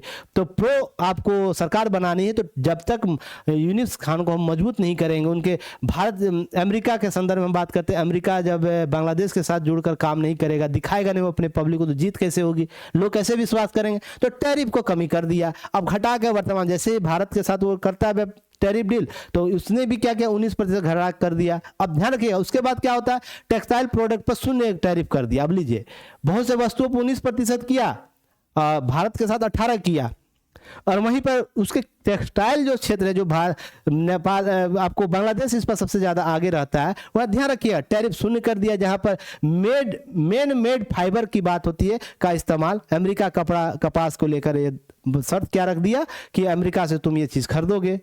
अब यह चीजें ध्यान रखिएगा, उदाहरण के तौर पर अगर किसी टी शर्ट में मूल्य के हिसाब से 70% अमेरिकी कपास है और यार्न है तो उस हिस्से का टैरिफ नहीं लगेगा। अगर तुम्हारे किसी टेक्सटाइल में अमेरिकी मेड फाइबर यूज कर रहे हो तो उस पर नहीं लगेगा टैरिफ। नहीं तुम दोगे तो लगेंगे, नहीं लगाओगे तो तुमको हमको टैरिफ देना पड़ेगा। इस शर्त के साथ वो दिया है, एक बैकडोर अपना खोल के रखा अपने बाजार के लिए कि क्योंकि बांग्लादेश अगर व्यापार करता है टेक्सटाइल को लेकर, भारत व्यापार करता है टेक्सटाइल को लेकर, तो दो ही क्षेत्र में करता है, यूरोपियन यूनियन और एक अमेरिका में। तो यूरोपियन यूनियन के साथ भारत का डील हो चुका है और बांग्लादेश का उतना समझौते उस तरीके के उस लेवल का नहीं हुआ है यूरोपियन यूनियन के साथ, तो बच गया। अमेरिका के साथ व्यापार करना उसका मजबूरी रह गया, तो अमेरिका इसको क्या करा, ब्लैकमेल भी कर रहा है इस तरीके से। भारत के साथ तुम करो या ना करो, हमारा यूरोपियन बाजार तो है ही ना, इस संदर्भ को समझिएगा। तो यह बैकडोर पॉलिसी के तौर पर यह अमेरिका करना चाह रहा। अब यह समझौता फौरन नहीं हुआ बल्कि आधिकारिक नोटिफिकेशन के बाद लागू हुआ। भारत के साथ ऐसा हुआ तो नोटिफिकेशन दिया ही नहीं गया, राष्ट्रपति के द्वारा क्या किया, अमेरिकी राष्ट्रपति के द्वारा अपने सोशल मीडिया प्लेटफॉर्म पे जारी कर दिया गया, पर वहां पर क्या किया, आधिकारिक नोटिफिकेशन बाकायदा जारी किया गया यूएस पार्लियामेंट के द्वारा। ये चीजें समझिएगा, ड्राफ्टिंग की गई। अब ये सब सारी चीजें हुई। निवेशकों को डर है कि इससे अधिक अमेरिका बांग्लादेशी कंपनियों के टेक्सटाइल प्रोडक्ट भारतीय कपड़ों के मुकाबले सस्ते हो जाएंगे और भारतीय कंपनियों को नुकसान होगा। पर यह संदर्भ समझिएगा, ये केवल कयास मात्र है। सरकार जैसे ही बनेगी, भारत जैसे ही ट्रेड आपको एग्रीमेंट करता है अमेरिका के साथ, मार्च में स्पष्ट हो जाएगा। अब एक चीज और उठता है कि मार्च 2026 बार बार चर्चा हो रही है, ऐसा क्यों हो गया? तो आप एक चीज घटनाक्रम याद रखिए, कुछ ही दिन पहले मैंने डीएनए में आपको डीएनए जो पेपर दिया था उसमें एक पेपर कटिंग मैंने दिया था कि ज़ेलेंस्की जो है यूक्रेन के राष्ट्रपति, उनको अमेरिका धमकी दे रहा है, बोल रहा है तुम मार्च 2026 तक तुम ट्रेड डील जो तुम्हारे साथ युद्ध हो रहा है उसको समाप्त करो, रसिया के साथ बैठ के तुम क्या करो, दोनों समझौता करो। भारत इसी अवसर का लाभ लेना चाह रहा है। भारत बोल रहा है, भारत इसलिए स्टैंड किया है मार्च 2026 तक कि तुम दोनों जब तुम लोग ले लोगे, समझौता ले लोगे, तो रूस के साथ प्रतिबंध ऑटोमेटिक हट जाएगा। तो ऑटोमेटिक हट जाएगा, जो तुम हम पर टैरिफ लगा रहे थे, शुल्क जो दंडात्मक शुल्क लगा रहे थे, ऑटोमेटिक हट जाएगा। तो हम व्यापार फिर तेल ले या ना ले, तुमको इससे क्या मतलब होगा। पर इस दौरान हम एक एक्सटेंडेड पावर ले लिए कि मार्च 2026 तक हम भाई वेट करेंगे। और देखिए बैक डिप्लोमेसी कैसे काम कर रहा है अमेरिका, भारत कैसे कर रहा है अमेरिका के साथ, इस चीज को समझिएगा। अब एक्सटेंड वो क्यों लिया है, क्योंकि तुमने लगा रखा हम पर दंडात्मक शुल्क। अगर रूस के साथ हम तेल खरीदते हैं, अगर तुम तेल नहीं खरीदोगे तो हम व्यापार भी नहीं करेंगे, या हम 500 बिलियन का जो द्विपक्षीय व्यापार की बात करें उसमें कहीं ना कहीं प्रश्न चिन्ह खड़ा हो जाएगा। तो भारत जब इस डेट का इंतजार कर रहा मार्च 2026 का कि तुम समझौता कर लोगे यूक्रेन और रूस से, जब समझौता कर लो, जो धमकी दे रहा है अमेरिका उसको, यूक्रेन को और रूस को समझा रहा है कि तुम टेबल पर आकर भाई समझौता कर लो ताकि चीजें समान हो जाए और एक नया हम ट्रम्प के हिस्से में एक नया अचीवमेंट आ जाए कि रूस और यूक्रेन के बीच समझौता करवा दिया, शांति दूत है, उनको पब्लिसिटी भी मिल जाएगा। वो अपने पब्लिसिटी के लिए कर रहा है। पर ध्यान रखिएगा, जैसे तुम दंडात्मक शुल्क उससे हटाओगे, अर्थात कहने का मतलब तुम उसे सेंक्शन हटाओगे रूस से, तो मेरे द्वार तो ऐसे ही खुल जाएंगे, फिर तुम दंडात्मक शुल्क कैसे लगा लोगे। तो यह भी चीज़ है कि भारत इस तारीख का वेट कर रहा। तुम बांग्लादेश के साथ समझौते कर लो, हम सरप्लस के करेंगे, सरप्लस हम उधर से ले लेंगे। ये सब चीज़ें ध्यान रखिएगा। इस तरीके से चीज़ें उभर कर सामने आए। क्यों हो रहा है? क्योंकि जब हम बात करते हैं इसके संदर्भ में ना, तो क्या होता है कि ग्राफ्टिंग की बात करते हैं, तो यह अमेरिका रूस के साथ क्यों अब पीछे हटा। देख रहे होंगे अभी हाल फिलहाल के दिनों में देख रहे होंगे कि भारत का जो तेल खरीद है रूस से धीरे धीरे घट रहा है, अन्य क्षेत्रों से बढ़ रहा है। भारत दो शर्त रखता है अमेरिका सामने, या तो तुम क्या कर दो, जो रूस के साथ हम तेल खरीदे जिस दाम पर, उस दाम पर तुम हमको उपलब्ध करा दो। तो अमेरिका करा नहीं पा रहा है, तो भाई तुम कैसे बोल दे रहे हो ट्रेड डील उसके साथ नहीं, हम उसके साथ तेल व्यापार नहीं करेंगे। सबसे बड़ा प्रश्न है। और लगातार घट रहा, तो नए बाजार की सृजन कर रहा है भारत। आप उन गल्फ कंट्रियों में खरीद करने की नीति बना रहा है। तो इस तरीके से चीजें अब क्यों, क्योंकि भारत जब से उस पर प्रतिबंध लगे हैं रूस पर, ध्यान रखिए प्रतिबंध जब से लगे हैं, तो प्रतिबंध लगे, मैं एक चीज दिखा रहा हूं आपको, यह चीज देखिएगा 1 सेकेंड। ये ग्राफ फिर से देखिए एक बार। अब भारत क्यों, ऐसा नहीं कि भारत उससे तेल खरीदने के मात्रा को बढ़ा दिया रूस पर, वो लगातार मात्रा घटा रहा है। जब वार शुरू हुए थे और ट्रेड वार शुरू हुआ था और रूस यूक्रेन युद्ध जब से शुरू हुआ, 2 से 2.5 साल होने वाले हैं, जब से सेंक्शन प्रतिबंध लगा है, तो भारत जो रूस के साथ तेल शुरुआती दौर में जो खरीदा है वो क्या किया, वो कम करता जा रहा है। पहले क्या होता था कि मान लीजिए $65 प्रति बैरल दाम है इंटरनेशनल बाजार में, इंटरनेशनल मार्केट में, और वहीं रूस क्या करता था, इससे 10 या 15 रुपये कम करके मान लीजिए $50 या $45 या $55 के हिसाब से वो भारत को सस्ते मूल्य पर देता था। तो भारत को बेनिफिट तो हो रहा था शुरुआती दौर में, पर यह लगातार जब इस तरीके से होने लगा तो भारत क्या, प्रतिबंध के दौर शुरू हुए तो भारत अमेरिका के सामने एक शर्त रख दिया, बोला क्या कि आप जो रूस हमको दे रहा है तेल सस्ते दामों पर आप उपलब्ध करा दो। तो भाई अमेरिका कुछ बोल नहीं पा रहा, चुप रहा था, कैसे हम करा दें, क्योंकि इंटरनेशनल बाजार में $65 चल रहा है, अगर कर देंगे, क्योंकि डॉलर के संदर्भ में हम जब बात करते हैं तो डॉलर के संदर्भ में जब बात हो रही है तो जब डॉलर कम कैसे कर देगा, वो जितना पैसा उसको आएगा, डॉलर आएगा, उसकी इकोनॉमी बढ़ेगी, यह संदर्भ है। यहाँ पर समझिएगा, जब डॉलर कम हो रहा था, जब मूल्य कम हो रहा था, तो इस बीच में वो मात्र अभी तक हम बात करें 25 दिसंबर 2025 तक मात्र 17 बिलियन इससे लाभ ले पाया। 17 बिलियन 2024-25 के वित्त वर्ष की हम बात करें ना, जो कम मूल्य पर जो लाभ हो पा रहा था भारत को, 17 बिलियन अमेरिकी डॉलर का हो पा रहा था। पर वहीं अमेरिका के साथ केवल हम व्यापार कर रहे थे तो यह आपको $40 बिलियन का आपको चल रहा था। तो आप सोच के देखिए, भारत अमेरिकी बाजार को छोड़ सकता है? नहीं छोड़ सकता। 17 बिलियन इंपॉर्टेंट है या हमारा 40 बिलियन इंपॉर्टेंट है, इसलिए समझौते किए जा रहे हैं। अब ये चीज समझिएगा, और इसके लिए रूस को भी इसके लिए प्रॉब्लम नहीं है। रूस यह चीज बेशक जानता है कि जब हम बैकडोर पॉलिटिक्स की बात करते हैं, डिप्लोमेसी की बात करते हैं, सभी देश अपने अपने राष्ट्रीय हित में काम करता है। तो रूस क्या कर रहा है, भारत और रूस क्या कर रहा है, वेट एंड वॉच की स्थिति में है कि जैसे ही रूस यूक्रेन के बीच समझौते होंगे, उस पर जो प्रतिबंध लगे वो हट जाएंगे, तो भारत ऑटोमेटिक रूस के साथ फिर से समझौते अपना व्यापार करना शुरू कर देगा। अमेरिका को इसको कोई प्रभाव ही नहीं पड़ेगा, अमेरिका को कोई टैरिफ नीति भी लागू नहीं होगी, कोई दंडात्मक शुल्क भी नहीं लगाया जाएगा, क्योंकि ओपन हो जाएगा उसका मार्केट। अब इस चीज को समझिएगा, अब भारत क्यों करना चाहता है अमेरिका के साथ व्यापार, सबसे बड़ा प्रश्न है, क्योंकि डॉलर इसको चाहिए, डॉलर चाहिए भारत को, क्योंकि व्यापार करने के लिए अभी भी कुछ राष्ट्रों को छोड़ दे तो द्विपक्षीय व्यापार में डॉलर सबसे इंपॉर्टेंट फैक्टर काम करता है। तो डॉलर जब हम सरप्लस में $40 बिलियन का या सरप्लस हो रहे, फिर रेमिडेंस आता है अमेरिका से भारत में, वहाँ भारत के जो लोग वहाँ हैं भारत में पैसे भेजते हैं डॉलर के तौर पर, हमें जब प्राप्त होता है। तो ध्यान रखिएगा, ये दोनों मूल कारण है, अमेरिका को हम छोड़ नहीं सकते हैं, नहीं तो क्या होगा, हमारा द्विपक्षीय व्यापार अन्य देशों के साथ हमें मूल्य ज्यादा चुकाना पड़ जाएगा। अब हम उसके पास सरप्लस में है, तो इसलिए ध्यान रखिएगा, जब बाजार में मूल्य बढ़ता है डॉलर का, तो पैसे का जो मूल्य बढ़ रहा है उसके पीछे का कारण यह भी होता है। तो इसको संतुलित करने के लिए भी अमेरिका के साथ हमारे व्यापार बहुत जरूरी पक्ष माने जाते हैं। तो इसलिए आपसे कभी पूछा जाए, इतना ओह हो रहा है, इतनी ओह की स्थिति में हम अमेरिका के साथ व्यापार क्यों कर रहे हैं, तो ये चीज जरूर बताइएगा। डॉलर की आवश्यकता एक है, और जो हमारा सरप्लस है उसके साथ है, वो भी एक प्लस पॉइंट है जिसके कारण हम कर रहे हैं। और उसके बाद सारी चीजें उसके बाद आता है प्रायोरिटी लिस्ट में। क्लियर है? आप इन सारी चीजों को समझिएगा। अब इसके बाद अंत में यह समझिएगा कि जब ये सारी चीजें हो रही हैं, तो रणनीतिक महत्व इसका क्या है। अमेरिका और बांग्लादेश के बीच जो नए टैरिफ करार हुए हैं, तो रणनीतिक महत्व क्या है, तो ध्यान रखिए, पारंपरिक जो रूप से भारत के साथ कपास आयात करता था, इंपोर्ट करता था बांग्लादेश, अब क्या अमेरिका के साथ करेगा। तो हमें कुछ मात्रा में बाजार में कुछ कमी जरूर दिखेगी, पर हम अन्य बाजार खोल रखे हैं, अन्य बाजार को सृजन कर रखे हैं, क्योंकि अभी वर्तमान में बांग्लादेश के पास वैसी सरकार नहीं जो हमारे साथ मिलकर काम कर रहा है। अगर मान लीजिए मैदान में चलता हुआ सांड मान लीजिए, आप उसको कितना भी बोल दे, हिल नहीं रहा है रोड से, तो क्या कीजिएगा, रोड बदल के आगे अपने नए रास्ते की तलाश कीजिएगा ना। तो सरकार अभी बांग्लादेश में वैसे ही नहीं है, हालांकि राजनीतिक तौर पर सारे समाधान ढूंढने के प्रयास किए जा रहे हैं, पर जब अमेरिकी प्रभाव भारत पर, अमेरिकी विदेश नीति पर, आर्थिक टैरिफ नीति के तौर पर दिखने लगा, तो भारत इस नस को पकड़ लिया और नए बाजारों का सृजन शुरू कर दिया, नए विकल्पों की तलाश शुरू करने लगा, जिसमें आपको 200 वाणिज्य जो दूतावास है उस पर काम करना शुरू कर दिया। इस चीज को समझिएगा, तो उतना प्रभाव नहीं पड़ेगा जितना बाजारों में ये बातें की जा रही है कि इससे बांग्लादेश के साथ हमारे रिश्ते खराब हो जाएंगे।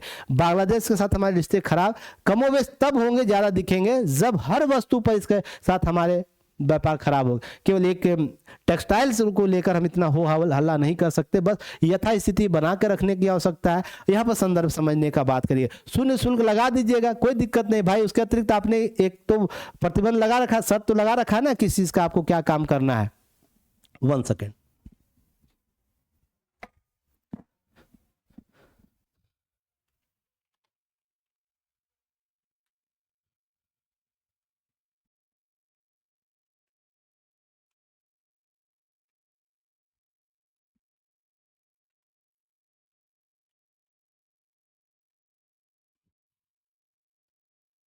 अब इस चीज को समझिएगा तुलनात्मक विश्लेषण के तौर पर कि राजनीतिक महत्व क्या होगा। जैसे समान टैरिफ जो लगाए गए थे 18%, 19% बंगाल पर समान, बांग्लादेश पर समान टैरिफ है, 1% ज़्यादा टैरिफ प्लस समान वस्तुओं पर जो चीज़ें हैं। अब ध्यान रखिए वस्त्र क्षेत्र में निवेश का लाभ नहीं मिलेगा भारत को। और अमेरिका कपास में उपयोग पर 0% लगाया, और 0% क्यों लगा रहा है शर्त भी मैंने बता रखा है। अब ध्यान रखिए प्रतिस्पर्धात्मक स्थिति क्या होगा, समान लाभ भारत को मिलेगा, वस्त्र क्षेत्र में विशेष लाभ मिलेगा। तो भारत को समान लाभ सभी वस्तुओं पर मिलेगा, ध्यान रखिएगा सभी वस्तुओं पर बांग्लादेश को केवल वस्त्र पर लाभ मिलेगा, बाकी वस्तुओं पर उसने क्या किया, चुप्पी साध रखा है या उस पर कुछ और भी शर्त लगा रखा है। इस चीज को समझिएगा। वहीं अब भारत पर प्रभाव क्या पड़ेगा, निर्यात में वृद्धि होगी, भारतीय कपास निर्यात प्रभावित होंगे। यहाँ पर भारत अमेरिका के साथ समझौता करेगा तो निर्यात में वृद्धि होगी, क्योंकि सरप्लस मैंने बता रखा है कैसे सरप्लस में जा रहा है। यहाँ भारत अमेरिका के साथ व्यापार जब ट्रेड डील के तहत होगा तो निर्यात में होगा। अब इसका लाभ इसको कब से मिलेगा, तो मार्च में जब वस्तुओं का, मार्च में जब 2026 में जब सिग्नेचर होगा राष्ट्राध्यक्ष या उसके बिहाफ में कोई हमारा जो मंत्री जाके वहाँ पर साइन करेंगे, तब उसके बाद कौन कौन से वस्तुओं पर लगा, उसके बाद हमें लाभ मिलेगा। समान कपास पर निर्यात प्रभावित होगा भारत का, पर ध्यान रखिएगा इससे उतना भी प्रभावित नहीं होगा जितना लोग आकलन करें, क्योंकि यूरोपियन बाजार हमारे लिए ओपन हो रखा है। हम वहाँ टेक्सटाइल भेजेंगे, हम बांग्लादेश नहीं भेजेंगे। इस चीज़ को समझिएगा, इस संदर्भ के सारी चीज़ों को समझते हुए आगे बढ़िएगा। अब यहाँ पे एक चीज़ ध्यान रखिएगा कि एशिया बांग्लादेश के नए टैरिफ से प्रभाव जो है व्यापक प्रभाव और क्या चलेंगे। जैसे दक्षिण एशिया में व्यापार संरचना बदलाव आएगा, जैसे अमेरिका क्षेत्रीय आपूर्ति श्रृंखला में पुनर्गठित करने का प्रयास कर रहा है। हम अमेरिका इस बाजारों में भारतीय उपमहाद्वीप क्षेत्र में आके काम करना चाहता है, ताकि भारत जो विकल्प के तौर पर देता है। पर यहाँ पे एक चीज़ समझने की जरूरत है भारतीय उपमहाद्वीप के देशों को कि भारत के साथ व्यापार करना उनका अधिक लाभप्रद होगा। क्यों, क्योंकि उनको जो ले जाने और लाने का जो खर्च वो कम हो जाएगा, उसमें और भी वस्तुओं का व्यापार हो जाएगा और हमारे राजनीतिक संबंध बेहतर हो पाएंगे। और इस कित्ते में, इस क्षेत्र में हम द्विपक्षीय व्यापार को अगर बढ़ावा देते हैं तो हमारे जो दूर की नीतियां हैं, हमारी पॉलिसी नीतियां हैं, हमें पड़ोसी नीति के बतौर काम करना चाहते हैं और भी मजबूत होगा। और जो अंग्रेजों के द्वारा एक पॉलिसी दी गई थी फूट डालो राज करो वाला, वो कॉन्सेप्ट फिर से आपको इकोनॉमी के क्षेत्र में दिखा जा रहा है। अमेरिका फूट डालता है, राज करता है, सारा लाभ लेके जाता है। अगर हम लोग मिलकर रहेंगे तो इस प्रकार की जो आर्थिक श्रृंखला में घुसने की कोशिश कर रहा है वो घुस ही नहीं कर पाएगा। बस हमें क्या करना होगा, बांग्लादेश, पाकिस्तान और भारत को एक आत्म संतुलन वाला काम करना होगा, एक टेबल पर आके वार्ता मध्यम मार्ग को अपनाना होगा, ताकि हम अपने बाजार में लोकल बाजारों को बेहतर कर पाए। इस चीज को समझिएगा, क्योंकि भारत के साथ व्यापार करोगे तो भारत इस प्रकार का प्रतिबंध नहीं लगाएगा तो 70% हमारे फाइबर को यूज करो तभी हम तुम्हारा टेक्सटाइल को 0% करेंगे। भारत ऐसा कभी नहीं करता किसी देश के साथ। भारत हमेशा मध्यम मार्ग लेकर अपनी नीतियों को लेकर चलता है। इस संदर्भ में भारत के लिए चुनौती होगी, भारतीय वस्त्र का उद्योग 18% शुल्क देना होगा, वहीं बांग्लादेश 0% शुल्क होगा, निर्यात कर सकता है, यदि अमेरिकी कपास उपयोग करेगा। इसके संदर्भ में बातें हो रही, इससे भारतीय वस्त्र उद्योग की प्रतिस्पर्धात्मक बढ़ सकती है, ये बातें हो रही है। पर ध्यान रखिए मैंने जो क्यों कहा कि यूरोपियन यूनियन का बाजार हमारे लिए ओपन हो गया, वहां पर सारी चीजें कूटनीतिक चालें बराबर कर ली जाएगी। जो कूटनीतिक संकेत है, अमेरिका व्यापार को रणनीतिक उपकरण के तौर पर उपयोग कर रहा है। मैं शुरू से क्या बोल रहा हूँ, फूट डालो राज करो में अमेरिकी आर्थिक कूटनीतिक रणनीतिक चालें जो चल रहा है ना, उसके पीछे का लॉजिक यही है, उस कित्ते में उन महत्वपूर्ण देशों के साथ आपसी अंतर्द्वंद वाला स्थिति पैदा कर दो। तुम टैरिफ किसी के साथ कुछ कर लो, किसी के साथ कुछ कर लो, राजनीतिक संबंध, द्विपक्षीय व्यापार कुछ भी कर लो, तो इससे क्या होगा, अमेरिकी हित इंपॉर्टेंट हो जाएगा। अमेरिका अपने लिए बाजार सृजित कर पाएगा, अमेरिका से लोग व्यापार कर पाएंगे, अमेरिका से लोग, अमेरिका को क्या होगा, उनके जो बिजनेसमैन है, बिजनेस हाउसेज है, बिजनेस कंपनियां, फर्म है, उनको नए बाजार मिल जाएगा, नए अवसर मिल जाएगा, जिससे लाभ होगा अमेरिका को। और उसमें राजनीतिक उसका उपकरण तो मिलेगा ही मिलेगा। ये चीज़ें ध्यान रखिएगा। भारत को अब मूल्य संवर्धन, वैल्यू एडिशन और एफटीए रणनीति पर अधिक ध्यान देना होगा। ये चीज़ें ध्यान रखिए, लगातार भारत इसके लिए प्रयासरत है। याद कीजिए मैं डीएनए जब कराता हूँ उसमें ये बातें 1000 बार मैं बोल रखा हूँ कि भारत आर्थिक कूटनीति की चालें चल रहा है, क्योंकि विश्व को अगर बेहतर रूप से समझना है ना, अभी आर्थिक कूटनीतिक बातें करो, राजनीतिक पॉलिटिक्स नहीं समझ में आ रही, क्योंकि राजनीतिक बतौर हम जाते हैं, हमारा सीमा विवाद हमारा है, हमारा बहुत से संबंध ऐसे जिसका पूर्ण निर्धारण करने की जरूरत होती है। पर आर्थिक कूटनीति में बस ये चीज करना है कि लाभ किसको ज्यादा मिल जाएगा उसको देखना है, तो हम लाभ के स्तर पर बेहतर व्यापार कर पाएंगे। अब व्यापार जब ठीक होता है तो हमारे राजनीतिक संबंध भी बेहतर हो जाएंगे, सांस्कृतिक संबंध भी बेहतर हो जाएंगे, XYZ जो भी संबंध हमारे दो राष्ट्रों के बीच वो संबंध बेहतर हो जाएंगे। तो भारत लगातार इधर कुछ वर्षों में कूटनीतिक चालें आर्थिक गलियारों में देखना चाह रहा, इसलिए ध्यान रखें कूटनीतिक संबंध या व्यापक प्रभाव होता हुआ दिखेगा। वहीं पर जब हम बात करते हैं इसके संदर्भ में कि इस समझौते के बाद पूछे जाएंगे क्या प्रश्न, तो आपसे प्रश्न पूछा जाएगा वर्ष 2026 में व्यापक समझौते के तहत भारतीय वस्तुओं पर अमेरिकी प्रभाव टैरिफ पर क्या निर्धारित की गई है। तो घटाए हुए दर को बता देना है, केवल इतना ही बताना है। आपसे इंटरव्यू में प्रश्न पूछेगा या कहीं भी प्रश्न पूछ दे तो पहले 18% ला दिया गया घटाकर, फिर जो 50% पहले हुआ करता था, 25% पारस्परिक जो टैरिफ हुआ करता, पारंपरिक टैरिफ हुआ करता था वो तो रहेगा ही, उसमें घटाकर 18% किया गया। फिर 25% दंडात्मक की बात करते, प्लांटी टैरिफ शामिल किया, रूस से हम व्यापार करते थे तेल के बतौर तेल, तो उसके लिए लगाया गया था। तो क्या प्रभावी टैरिफ दर क्या निर्धारित हुई, तो ये दर बतानी है वहां पर, क्लियर है। उसके बाद अगस्त 2025 में भारत पर 25% दंडात्मक टैरिफ क्यों लगाया गया था, क्यों लगाया था, दो कारणों से आपको बता देना है कि हाँ अतिरिक्त टैरिफ इसलिए लगाया गया कि यूक्रेन संघर्ष के दौरान भारत की रूसी कच्चे तेल की खरीद जारी रखी, रीजन उसके बाद अमेरिका क्या बोलता है, तुम उसको बैकहैंड में क्या कर रहे हो, सपोर्ट कर रहे हो, उसके तेल को खरीद को उसको मजबूत कर रहे हो। तो यह बातें लगाई गई कि तुम पर दंडात्मक शुल्क लगाया, भारत के साथ अन्य राष्ट्रों पर भी लगाया गया था, इस चीज ध्यान रखिएगा। अमेरिका ने इसे अपनी प्रतिबंध नीति के परोक्ष उल्लंघन के रूप में देखा। जिन देशों के साथ, रूस के साथ जिन देशों ने व्यापार किया, तेल खरीदना शुरू किया, तो उस पर प्रतिबंध 25% लगा दिया। तो आपसे प्रश्न यहां पूछेगा, तो भू राजनीति दबाव डालना चाहता था और ऊर्जा कूटनीति पर जुड़ा हुआ मामला बताया गया इस मामले को, तो आपसे यह प्रश्न पूछा जाएगा तो इस तरीके से उत्तर देने का प्रयास कीजिएगा, टू द पॉइंट बात करिएगा, बेहतर उत्तर निकाल के लाइएगा, इधर उधर की बातें कम करना शुरू कीजिए, केवल पढ़ाई पर अपने 1 साल के कैरियर को है ना इस तरीके से बनाइए जहां पर सिलेक्शन ही एकमात्र विकल्प आपके पास रहे, उसके अलावा कोई विकल्प आपके पास ना रहे। हवाई वाली बातें करना, अपने आप को गुड फीलिंग वाला है ना कंटेंट देखने से रोकिए कि आपको क्या उन सारे सवालों का जवाब दिया जा रहा है जो एग्जाम में आपसे पूछे जा सकते हैं, आपके इंटरव्यू में जो पूछे जा सकते हैं, क्या आपके प्रीलिम्स जो पूछे जा सकते हैं, क्या वो सवालों का जवाब आपके पास है। अगर है तो आप वीडियो को देखिए, अगर नहीं है तो आप दूसरे वीडियो को देखिए। इंटरटेन वीडियो करने वाले बहुत से लोग मिल जाएंगे, पर आपको टू द पॉइंट कंटेंट पर बात करने वाली चीजें आपको कम ही मिलेंगी। तो सब्र के साथ सारी चीजों को देखिए, समझिए। हाँ, वीडियो जरूर लंबा हो जाएगा, हो सकता है 35 मिनट, 40 मिनट, 45 मिनट का हो जाएगा, पर इस नीति के बाद आपको दूसरा चीज देखने की और समझने सुनने की आवश्यकता ही नहीं पड़ेगी, क्योंकि इस प्रकार का एनालिटिकल व्यू में लेकर आऊंगा जहां पर आपको सारे प्रश्नों का जवाब आपको मिला हुआ मिलेगा। उसमें लास्ट में कुछ प्रश्न का अभ्यास करा देंगे ताकि आप सारी चीजें आप बेहतर तरीके से करके जा पाए। अब 18% टैरिफ कटौती से भारतीय निर्यात में कौन कौन से क्षेत्र सर्वाधिक लाभान्वित होंगे, तो वस्त्र एवं परिधान, रत्न आभूषण, फार्मास्यूटिकल्स, इंजीनियरिंग गुड्स जो है सबसे ज्यादा लाभ होंगे। हालांकि लिस्ट जब आएगी मार्च 2026 में, उसके बाद ही स्पष्ट किया जा सकेगा कि हमें सबसे ज्यादा लाभ किसमें होंगे। पर वर्तमान जो स्थिति बनी हुई है उसमें ये तो मान के चलिए इन क्षेत्रों में बढ़ते हुए हमें लाभ मिलेगा। उसके बाद 18% टैरिफ की तुलना में भारत क्षेत्रीय प्रतिस्पर्धाओं को कैसे की जा सकती है। अब ध्यान रखिए, क्षेत्रीय जो प्रतिस्पर्धाएं क्रिएट की जा रही है उसको कैसे, जैसे भारत 18% लगा रहा है तो हम वियतनाम और बांग्लादेश में लगभग 20% लगाया, चीन पर लगभग 35%, 30% का टैरिफ लगाया जाए अमेरिका का, तो हम क्या है अभी भी हम सरप्लस में हैं। बांग्लादेश पर 18-19% लगे, बांग्लादेश को कर दिए 19%, तो ये औसतन दोनों का लिया गया था, इसलिए अभी भी हम प्लस में ही हैं। भाई हम पर कम टैरिफ लगाया गया हमारे संदर्भ में, रूस के अगर हम अमेरिकी दृष्टि से देखें तो हम पर कम टैरिफ लगाया गया, भले हम मात्रा के तौर पर इस चीज़ें देख रहे, भाई हमें और भी कम होना चाहिए था। इस दृष्टि से भारत तुलनात्मक लाभ तो ले लिया है। आपसे प्रश्न पूछेगा क्या लाभ में हानि में, तो जरूर बताइएगा तुलनात्मक लाभ, और यहाँ पर वियतनाम, बांग्लादेश, चीन का एग्जाम्पल जरूर दीजिएगा, नहीं तो आप फंस जाइएगा। कैसे समझाइएगा कि तुलनात्मक लाभ हुआ है।